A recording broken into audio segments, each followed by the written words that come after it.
Imagine if the government had a secret organization that controlled every aspect of our lives and the choices we make.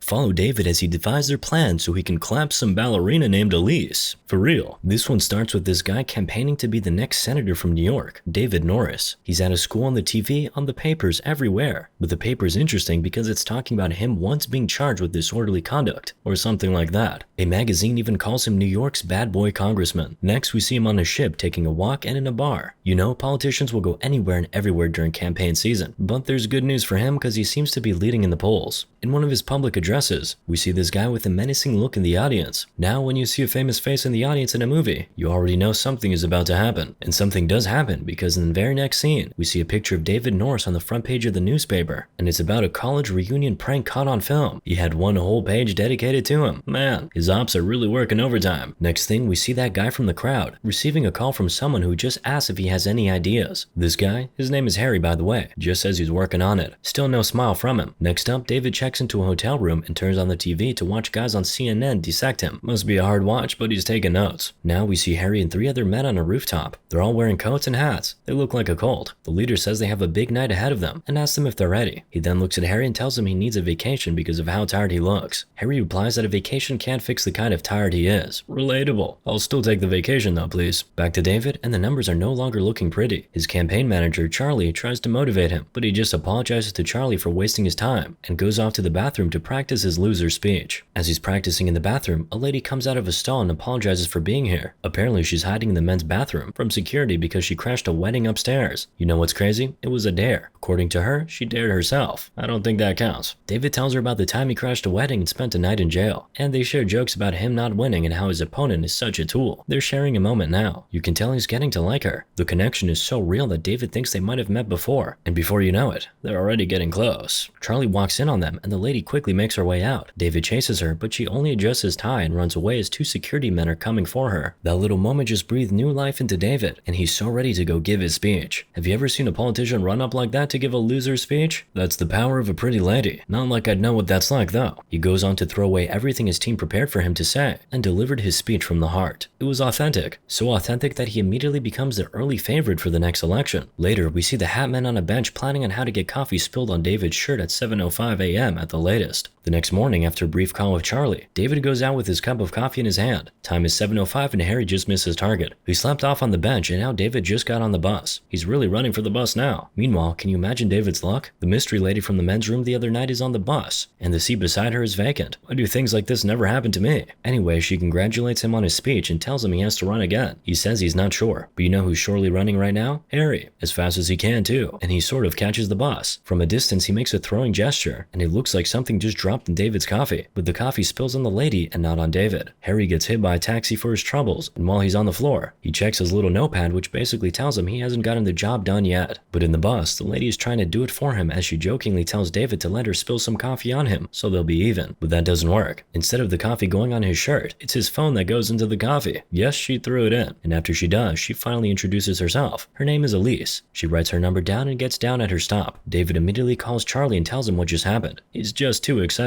David arrives at his office building with no coffee stain on his shirt. He's greeting everybody but getting no response, but he doesn't really think much of it. He heads straight for the boardroom, and what he sees is very strange. Charlie and a couple other men are frozen while the hat men and some men in some kind of hazmat suit are doing some strange examination on Charlie's face. I don't even know what that is. Once they see David, they immediately start chasing after him and he runs into an office and locks himself in. He tries to dial 911, but unsurprisingly, the phone lines are disconnected. They finally pin him down and Harry puts a handkerchief over his face, which sedates him. When he wakes up, he finds himself tied up in an empty warehouse. There are more men now. David is asking questions about what's going on. The men think about what to do for a moment. Then this guy just comes up to David, introduces himself as Richardson, and tells him they're the people that make sure things happen according to plan. David gets up and tries to run away, but with just a point of a finger, Richard trips him and he falls. The men pick him up and take him back to the seat. Richardson tells him he can read his mind and proves it to him right there. David is losing his mind. Richardson goes on to tell him that he just found out something about the world that he was not supposed to ever find out about, and it's not his fault. His path this morning was supposed to be adjusted by Harry, but he failed. He goes on to explain how their adjustments work. An accidental spilling of your coffee, your internet going out, misplacing your keys, all that stuff. Sometimes it's chance, sometimes it's these guys nudging people back on plan like he claims. And that's what should have happened this morning. The coffee spill should have set him back 10 minutes, and he wouldn't have seen what he saw. Anyway, now he's here, and Richardson says, when the little nudging doesn't work, cue in recalibration. Basically, they'll change your mind for you. And David is now discovering they've already done that with Charlie, but he's assured that his friend is okay. As Richardson is talking, a car arrives and men come out and start approaching them. Richardson tells him if he'll let him go, he has to never tell anyone about this or their existence. If not, they'd erase his brain. His friends and family would think he's gone crazy. And like that is not enough, Richardson tells him he can never see Elise again. How are you just gonna snatch a man's newfound joy from him like that? They don't even leave it to chance. They take the card where she wrote her number and burn it up. After that, they carry him and dump him in Charlie's office just when Charlie is entering. David is confused and Charlie is confused by his confusion. But right now, they have to go for a meeting. Of course, he's not paying attention to a single thing at the meeting. He's still confused. Who wouldn't be? But Charlie can sense something is wrong. So he takes David aside after the meeting and asks him what's going on. David can't tell him the truth. So he just tells him he's feeling like this because he lost Elise's phone number. And Charlie believes it. I mean, losing a woman can have this sort of effect on a man. Or so I've been told. We now see David at a bar trying to write Elise's number from memory when Harry walks in and tells him that this is all futile. Even if he remembers the number, they'll cause some adjustments and he'll never get through. Maybe a lost cell phone, change a number, or whatever causes the fewest ripples. David has some stern words for Harry about what they did to Charlie, but Harry tells him that Charlie will be okay, and he mentions getting authorization from the chairman. More about this later. Anyway, Harry tells David they can't talk here, so he asks him to meet at the 4 p.m. boat and he'll answer his questions. But before he leaves, he reminds David of what will happen if he reveals them to anyone, even unintentionally. It appears that Harry is David's guardian angel of some sort. So of course, David goes to meet him on the boat and he starts throwing the questions. Of course, he wants to know what they were doing with Charlie, and Harry says they were only changing the way he weighs investment risks. Harry calms his mind about what Richardson said earlier. He tells him they can't actually read his mind. They can only perceive when his mind weighs options before making decisions. Sounds like reading minds with extra steps, but okay. He tells David that they're only here to keep him on plan. That's all they're authorized to do. Harry goes on to tell him that water blocks their ability to read his decisions, a piece of information that will come in handy later. David asks if they're angels, and he says they're more like case officers who live a lot longer than humans, but people call them angels. Like me, only a couple seconds ago. Finally, David wants to know why they're keeping him from Elise. Harry says he doesn't know exactly why, but going by the amount of resources they've used, keeping him from her is very important to them. He advises him not to bother looking for her and just move on with his life. You'll never find her, he says. But well, one fateful day 3 years later, David gets on the bus to work as usual, and guess who he sees? Elise, of course. She's not on the bus though. He sees her through the window taking a walk and immediately gets out and follows her. He catches up with her and tells her that he rode that bus to work every day for 3 years hoping he'd run into her, but that never happened. But she's not very enthusiastic about all of this. To be fair, it's been years, and he didn't call after she gave him her number. David just calls in sick and begs her to take a walk with him so he can explain everything. She reluctantly agrees and he's trying to sweet talk his way back into her feelings. Meanwhile, a man just runs into Richardson to give him an update about David. He's off plan. They get to work to try and disrupt this union. Meanwhile, she just invited him to come watch her dance tomorrow, and they're currently having drinks. Then boom, Charlie shows up. Of course, this is the handiwork of the Adjustment Bureau. Charlie says people are waiting for his announcement speech right now. This man really left his announcement speech to talk with the lady? Man, oh man, when will we change? David invites her to come with, but she says she has to rehearse, and wait for it, he suggests that they postpone the announcement. This guy is unbelievable. Of course, nobody's pushing the speech, so they agree to meet once he's done. Her rehearsal is happening close to where he'll be giving his speech anyway. They get up to leave, and you can see the lovebirds inching closer and closer. But Richardson can't let things progress, so he intervenes through a text to Charlie's phone, requiring urgency. So what could have been a full-blown French ends up being a mere lip to cheek, and the adjustment guys are finally relieved. Apparently a kiss would have ruined things for them. David now heads to the podium, and while he's giving his speech, an unsuspecting David goes on to announce that he'll be running for Senate again. Then we see Elise get a text that rehearsal has been moved. David, meanwhile, notices the adjustment guys through a window, and he ditches the interviews he's supposed to do right after the announcement to go look for Elise. He heads to the studio where the rehearsal was supposed to hold, and it's locked, and he immediately puts a call through to Cedar Lake, but the call fails. Richardson decides to step in and talk to him. He's asking him why he's obsessing over this one woman when there's a whole world of women out there. He's basically telling David that how he feels doesn't matter. What matters is what's in black and white, which is that they're not meant to be together. David figures Richardson doesn't even know why he and Elise are not supposed to be together, so he walks off. He goes to a restaurant and asks for directions to Cedar Lake. He gets it and tries to get a cab, but none of them stop for him. The one who stops gets run into immediately. He calls the ambulance for the accident victims and finally finds a cab. Boy, this guy is really determined to get this girl. The adjustment guys are doing their best to stop him, but they're just a second too late. The moment he sets eyes on Elise, he hit his ripple limit, according to them. them, so there was nothing more they could do. They just turned around and left. These guys are definitely not ever forgiving Harry. Richardson heads straight to a building and is now talking with a few guys who tell him that David and Elise were meant to be together because they were meant to be together. Because of remnants from earlier versions of the plan, the paths of these two just keep crossing, but the Adjustment Bureau is determined to tear them apart yet again. So what do? They kick Richardson off the case, but Richardson makes sure to tell Harry that it was never his fault in the first place, because David and Elise were meant to be together. Man, Harry definitely needed to hear that. Anyway, they now had the case to this guy called Thompson, some really tough guy at the Bureau apparently. Well, he's going to have a really tough job because these two are falling deeper in love by the minute. I mean, look at them playing around on the road. They even head to a party together. David doesn't care that he's going to be a senator. After the party, David tells Elise about how he lost his mom and brother within a month of each other, and his father took him to a Senate gathering right after their demise, and that's how he decided to go into politics. Wholesome, I guess. Of course, that story leads to a clapping. Use your imagination. Oh, Thompson, you have a heck of a job to do. But he starts immediately. He watches them cuddling like a creepy old man. And the next morning, David is gone. Sigma male oh, okay, he actually just wanted to get breakfast. False alarm. But Elise gets a pretty suspicious call from her ex, Adrian, with whom she broke up 3 months ago. She thinks it's really strange that this happened, especially considering that he called 4 times in one morning out of the blue. When she mentions that last part, you can see from David's face that he knows what's happening. He asks what happened with her ex, and she tells him he was a dancer. They had the same group of friends, they had known each other for a long time, and they were even engaged. But she didn't marry him because of David. Crazy, right? She said the moment she felt what she felt with David, that was it. She was not going to settle for less. David promises he won't hurt her, and says it's the first time in 25 years that he doesn't feel like he's by himself. But after this really emotional moment, he has to leave. He has an interview, but he's not ready to let Elise out of his sight yet, so he takes her with him. She's in a separate room, and just as the interview wraps up, this guy who looks like he works at the studio comes in and tells her that David was just called into an urgent meeting and he'll call as soon as he's out. I know for sure David didn't say that. This is definitely Thompson at work. And I'm very right, because that same guy ushers David through a series of doors, which leads him to the warehouse. But this time he meets Thompson, not Richardson. Thompson starts telling him about how mankind has done horribly without the Adjustment Bureau. All the atrocities of the last 100 years, including the release of She-Hulk, all happened when the Adjustment Bureau decided to take a step back. That's why they decided to step back in before humans did something nobody could fix. He tells David that humans no longer have free will. What we have is the appearance of free will. We make the small decisions. They make the big ones. But all David wants to know right now is why he can't be with Elise. Thompson goes on to explain to him that the day he first met Elise, it wasn't chance, it was them. They knew she'd inspire him to give that speech, which would go on to make him the frontrunner in this election, and 4 more after it, which they want him to win. Not just Senate elections, by the way. So they're basically telling him to choose between Elise and becoming POTUS, President of the United States. Thompson tells him he can change the world, but not while he's with Elise, because she'll rub off on him in the long run, and the president can't be a loose cannon. This doesn't make any sense, but okay. Anyway, David gives a convincing speech about his feelings for Elise and how they'll never change. So Thompson lets him go. He opens the door and tells him if he leaves now, he can make Elise a show. And he leaves and actually makes the show. Thompson comes with him and tells him the final part of this complicated love story. If he stays with her, it not only kills his dreams, it kills her. I mean, it kills hers. Her dreams, that is. She could go on to become one of the world's most famous choreographers. But if she stays with David, she'd end up as a dance teacher for 6-year-olds. Boo-hoo. The decision just got tougher for David. A lot tougher. And things start unraveling very quickly as Elise hurts her leg right there on the stage. David quickly runs to her and he takes her to a hospital where an x-ray is now being done on her leg. Thompson shows up again as he's in the waiting room and tells David that he's to blame for what happened to Elise. David quickly stands up and lands a punch on Thompson's face. But Thompson eats it like a champ and tells David that this is what he always does. He did this the night he first got elected when he got into a bar fight, and it was something like this that got him that embarrassing photo in the New York Post. He keeps squandering golden opportunities the Bureau gives him with impulse, and Elise is not helping him with it. Thompson rounds off his speech by telling him Elise only had a sprain, but if he remains with her, he'd end up taking from her the only thing she ever cared about. So what does David do? He goes to meet Elise, gives her a hug, and tells her he has to go make a couple phone calls. Oh, he's ghosting her for sure. I know that look. Richardson goes to meet Harry and tells him the job is finally done. Meanwhile, Elise is now being wheeled away by one of the hospital staff. You can see sadness in her eyes. 11 months later, David is giving another speech, and the news says he's leading in the polls. Charlie pulls him aside after the speech and tells him that Elise is getting married to Adrian. It's on the papers. Harry is also reading that paper, and he leaves a note for David at the bar. They met at the other time. Immediately, David goes out to see him. Harry tells him that Thompson lied when he said Elise brings out David's reckless side. The truth is that Elise is enough. She's enough for him, and if he settles with her, he won't have that need to fill that void inside of him with applause and dreams of making it to the White House. He'll be, what's the word I'm looking for? Fulfilled. Too fulfilled for their liking. Why is Harry telling him all this? Well, because as it appears, he had a hand in his brother's and father's deaths, and he sort of feels bad about that now. David says he can't stop thinking about Elise. He's 16 points up and is already being talked about as a potential presidential candidate, but he doesn't care about any of that. He asks Harry where Elise is getting married and tells him it's happening at the courthouse, but he tells him not not to even bother trying because Thompson won't let him get anywhere near her. So David suggests that Harry teach him to move as fast as they do. He agrees and they get to it, moving from door to door and making fast moves. He tells him that twisting the doorknob clockwise is what gets them that fast movement from place to place. He warns him never to twist counterclockwise though, or you'll poop your pants spontaneously. They get to the city's main pumping station and Harry asks him to wait as he goes through a door to get something. David notices that Harry twists the knob counterclockwise this time, and he sees some members of the Adjustment Bureau inside. Meanwhile, Elise goes to her studio to just dance. She looks very sad. Harry now comes back out with a box and he brings out some books and is teaching David how to use the doors to get to the courthouse without being stopped by Thompson. It's going to be really difficult, but David is determined to do it. Harry tells him to treat everyone he sees in a hat as a threat, and that's any type of hat. A bowler hat, Yankees hat, even a yarmulke. Early the next morning, Harry gives David his hat, wishes him luck, and sets him on his way. David gets out of the first door and just starts running. Immediately, Thompson is informed, and he starts making moves to speed up the wedding. David just keeps running and running until he meets Elise in the bathroom of the courthouse. He tells her she can't marry Adrian, and she tells David not to even touch her because nobody has hurt her like he has.